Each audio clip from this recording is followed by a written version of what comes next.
Atlanta's streets don't sleep. They just change moods. And at 9:03 a.m., downtown was pissed off and twitchy. That's when two white cops, Sergeant Ray Dulles and Officer Brent Carver, rolled up on a tip so thin it should have broken in the wind. "Suspicious black male," was all dispatch said. No crime, no context, just vibes. And for these two, that was enough. They spotted him immediately. Tall, clean suit, Bluetooth earpiece, posture that screamed confidence. He was pacing next to a blacked-out SUV, talking low and sharp, like his words had deadlines. None of that mattered to Ray. To him, the man was guilty the second his skin tone showed up under the morning sun. No questions, no badge flashes, just violence. Ray grabbed him first, spun him into the SUV hood so hard it shook. Brent was right behind, slapping on cuffs like he was late to a meeting. The man didn't resist, didn't even flinch, just stared at them like they were ants trying to eat steel. "You need to check my credentials," he said, voice calm like the calm before a hurricane. Ray scoffed.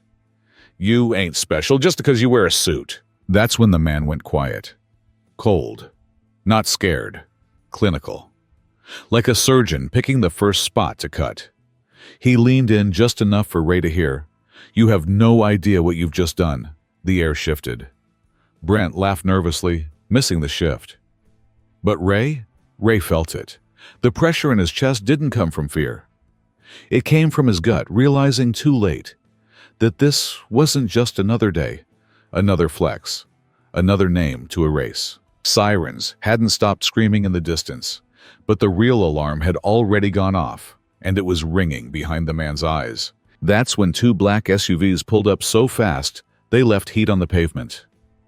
Unmarked, tinted, presidential grade.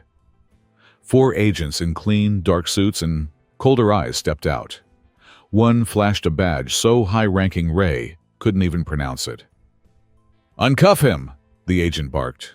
Brent froze. "Who the hell is he?" The man brushed off his shoulder, turned to face them, and said only 2 words. "Federal judge." Boom. Ray's face dropped like a kick chair. Brent took a step back, trying to disappear into the asphalt. It was too late. The judge, now free, didn't raise his voice, didn't threaten. Just asked a question like he was reciting a sentence that had already been written. "Did either of you read me my rights?" Dead silence. "I suggest," the lead agent growled, "you both get very, very quiet until legal counsel arrives, and maybe start praying." The judge didn't look back as he stepped into the SUV. Doors slammed, engines growled, and in seconds, he was gone, leaving behind 2 cops with knees suddenly weak and the weight of a career collapse beginning to crack open. 4 minutes later, the call hit every secure channel in the state. Internal Affairs, DOJ, the chief's personal line. The name of the judge, top of every list. And just like that, Ray and Brent's empire, built on swagger, fear, and unchecked power, started to crumble. Not with a bang, with a whisper from a man they should have listened to. Because downtown Atlanta, it doesn't forgive. 10 minutes later, every screen in the precinct was losing its damn mind. It started slow, just a confused murmur by the front desk, when dispatch tried to log the arrest. But the second Andre Wells's name hit the federal system, things went from "who's this guy" to "oh no, what have we done?" in less time than it takes to blink. Red flags didn't just pop up, they detonated. CIA, active clearance, covert task force, real black badge energy. The system locked out half the precinct terminals, automatically. Access denied. Then came the call from Langley, ice cold and clipped like it came from space. "This is a level 5 personnel conflict. Detain subject Andre Wells without formal charge, and you are now interfering in an active federal operation." Before anyone could respond, a second call buzzed through. Homeland Security. Then the Joint Terrorism Task Force. Then someone from the Pentagon who didn't even give a name, just an ID code that made the front desk officer stop breathing for a second. Brent was still pacing, hands on his head, sweat turning his neck red. "We thought he looked like," but no one was listening anymore. They were too busy not making eye contact with the blinking alert on the main monitor. Sensitive clearance compromised. Immediate review initiated. Andre was sitting calm as hell in interview room B, Legs crossed, tie loosened with surgical precision. His eyes didn't dart. He didn't sweat. He just filled out the detainment complaint paperwork like he'd done it before. Because he had. When the precinct captain finally stormed in, hair disheveled, face pale, he knew exactly what he was walking into. His gaze scanned the forms in Andre's hand, then locked eyes with him. "You've filed a complaint?" Andre didn't smile, didn't blink. Two, actually. One for unlawful detainment, the other for violation of federal protocol involving an active asset. His voice was smooth, but it hit like broken glass in a quiet room. "You've got about 15 minutes before my legal team arrives. You might want to start printing apologies now." The captain staggered back like the air just turned toxic. "You could have said something," he mumbled weakly. Andre's gaze sharpened like a blade pulled halfway from its sheath. "Oh, I tried. But your boys were too busy flexing their little badge to notice mine was bigger." He leaned forward, just enough to be deadly without moving a muscle. "That's the thing about power. The real kind? You don't need to scream it. You just watch the ones who do implode under it." Outside the interview room, the chain reaction was already in full meltdown mode. IA was on site. A federal observer from Justice was already pulling footage. Ray Dulles was locked in a side office, face ghost white, stammering about standard procedure. Brent looked like he was ready to fake his own death. And somewhere deep in a Department of Defense server farm, Andre Wells's name had just been stamped, "Do not engage without clearance Alpha." In less than an hour, what started as a bogus street stop had escalated into a classified shitstorm, with enough reach to shred careers coast to coast. Phones were ringing, emails were getting wiped, lawyers were circling like hawks. But Andre just checked his watch calm as sunrise, because he knew something none of them could grasp yet. This wasn't over. This was just the first chapter. By the time lunch hit, the precinct felt less like a police station and more like a pressure cooker that already blew its lid. Because what nobody counted on, what Ray and Brent definitely didn't know, is that Andre Wells wasn't just some CIA ghost with a badge and a job way above their pay grade. He was also wired the hell up. Hidden in the frame of his sleek tie clip, a CIA-issued body cam had been recording the entire time. High def, no audio gaps, no glitches. Just clean, lethal evidence, streaming in real time to a secure agency server the second those cuffs clicked. Every shove, every slur, every smug dismissal. And worst of all, every time Andre said, "Check my credentials," and they ignored him like he was background noise. 4 times. He said it 4 damn times. By noon, Internal Affairs had landed. Not local, not state. Federal. These weren't the clipboard-carrying types that asked polite questions. They came in like surgeons with scalpels made of subpoenas. Carver cracked first. Of course he did. Tried to spin the tale. He was being evasive, wouldn't identify himself properly. Body language was aggressive. Blah, blah, blah. IA didn't even argue. They just hit play. And suddenly, the lie collapsed in 4K clarity. There was Andre, cool as stone, saying plainly, "I am a federal agent. Please check my ID before you escalate this." Cut to Ray Dulles. "You think that suit makes you special, boy?" Then came the hard part. The part where Ray slammed Andre's head into the hood while Brent laughed. The part where you could see Andre's cuffed wrists shake. Not in fear, but restraint. The room watching this footage went dead silent. The IA lead looked up, her voice flat and dangerous. "So, resisting arrest, huh?" Carver turned pale, real pale, like praying his heart stops pale. And just like that, the storm got a name. Civil rights attorneys were already in the lobby. CIA legal rolled in 10 minutes later, flanked by 2 DOJ officials who looked like they hadn't smiled in a decade. The press hadn't caught wind yet, but they would. Oh, they would. By 2 p.m., the entire precinct was locked down. Phones collected, computers seized, all patrol officers recalled. Every cop who so much as breathed near the incident was flagged for interview. No one left, not even the captain. Ray and Brent quarantined like a virus. No phones, no talking, no more swagger. Just silence, the same kind they forced on Andre. Only now, that silence was radioactive, because the CIA didn't make idle threats. And Andre Wells wasn't going to fade back into the shadows. Not this time. This was personal. And when the feds came knocking with evidence like that, nobody walks away clean. By sundown, the precinct wasn't just on lockdown. It was cracking at the seams. But Andre, he wasn't just sitting back waiting for justice to show up. He was justice. The kind that doesn't knock on the door, it kicks it in. Because here's the thing nobody knew. Andre's arrest wasn't some random fluke or bad luck coincidence. It was a setup, but not his setup, theirs. He'd been watching them for weeks. Embedded in Atlanta under a cover so clean, even some of his own didn't know why he was really there. His mission? Track a dirty information pipeline running through the APD, intel leaks, asset laundering, classified data showing up in all the wrong places. And at the root of that poison tree, a private security firm acting squeaky clean on the outside, but beneath it, rot, deep black rot. And guess which two idiots were tied to it? Sergeant Ray Dulles and Officer Brent Carver. Not just by proximity, by file. Andre had names, transfers, cross-referenced financials, whisper quiet shell payments. And now he had motive. Because those two didn't just randomly grab him that morning. They knew his face. They knew what he was sniffing around. They were trying to silence a shadow. They just didn't realize the shadow was armed with a spotlight. Internal affairs didn't even have to dig that deep.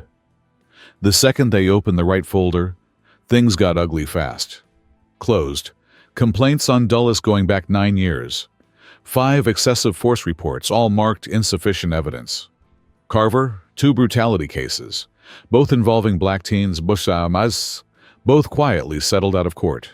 One even had body cam footage that mysteriously malfunctioned during upload. But this time, the camera didn't fail. The system didn't save them.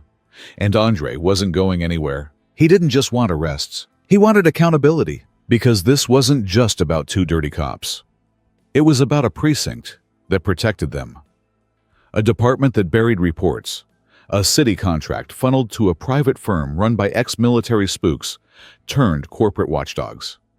And somebody, high up, was cashing in on those blind eyes and lost files. By the time the CIA brief landed on a federal judge's desk that night, it was no longer classified as internal misconduct. It was a federal corruption probe. And the trap? Andre had said it himself. He'd let them see him near that SUV. Let them make a move. Because he knew the moment they touched him without cause, the whole rotten tree would start shaking. And now, it was coming down. It started with a tweet, one clip, 11 seconds long. Andre's voice, check my credentials. Ray's reply, you think that suit makes you special, boy? Boom, viral. Within the hour, the whole internet caught fire. By dinner time, CNN was running it on loop under the headline, Black CIA agent wrongfully arrested by Atlanta officers. Racial bias caught on tape. Hashtags exploded.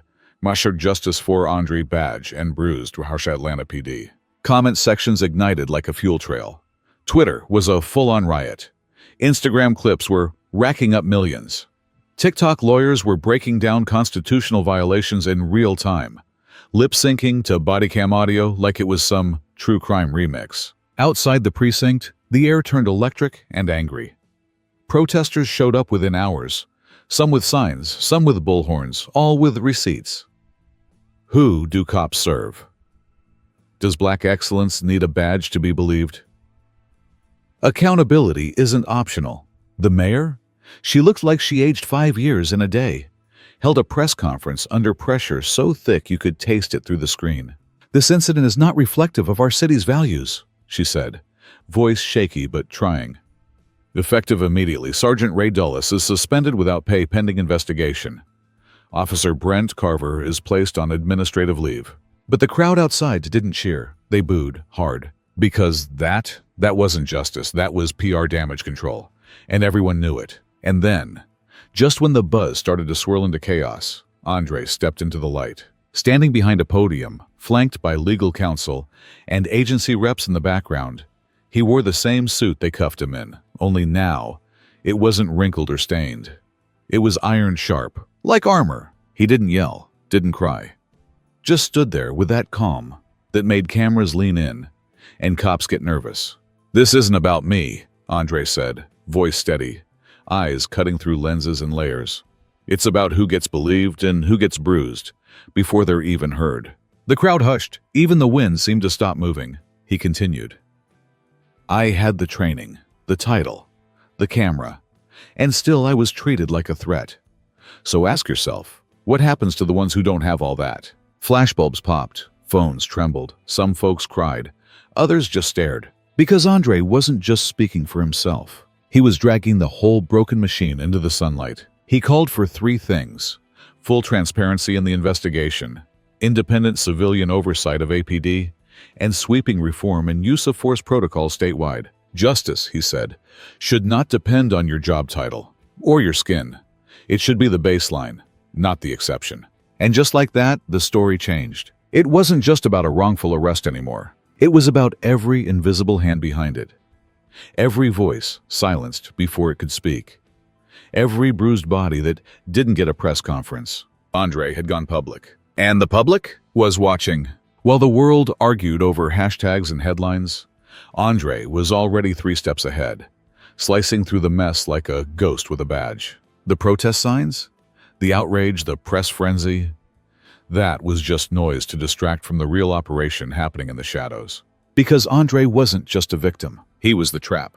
And it had been sprung perfectly. Behind closed doors, he was working double time with the DOJ and the CIA's Counterintel Threat Division, the kind of department that doesn't have a website and only answers encrypted calls. Their job? Root out systemic rot, corruption with fingerprints, criminal networks wrapped in clean uniforms. And Atlanta was a case study in how deep the rot could go. Andre tracked the money first. Always follow the money. Hidden transfers from the city's police fund into private contracts with security firms. Those firms? Shell companies. No real offices. Just P.O. boxes and bank accounts in places like Delaware and Zurich. He mapped falsified reports signed off by the same internal supervisors. Reports that always disappeared when the complaints involved black citizens or undesirables who just so happened to be organizing, documenting, resisting. He cross-referenced the arrests Dulles and Carver were linked to with city development proposals and eminent domain filings, and suddenly, patterns started jumping out like landmines on a map. People weren't just being harassed, they were being cleared out, neighborhood by neighborhood. And the officers, they were the front men. The threat in uniform, the system wasn't broken. It was working exactly as intended. The deeper Andre went, the darker it got. City officials, real estate tycoons, even a state senator. They were all in the same dance, some directing it, some just clapping along, but all protecting the beat that kept power moving in circles. So when Andre got arrested, it wasn't because 2 racist cops made a bad call. It was a pre-approved hit, a sanctioned silencing, but they messed up. Because instead of a name they could bury, they grabbed a federal weapon with receipts. And 3 weeks later, in a packed federal hearing room, Andre Wells sat at the witness table surrounded by flags, cameras, and the brittle tension of people realizing they were out of lies. He leaned into the mic, no papers, no stutter. I wasn't arrested by accident, he said. Pause. I was silenced on purpose. And just like that, the room stopped breathing.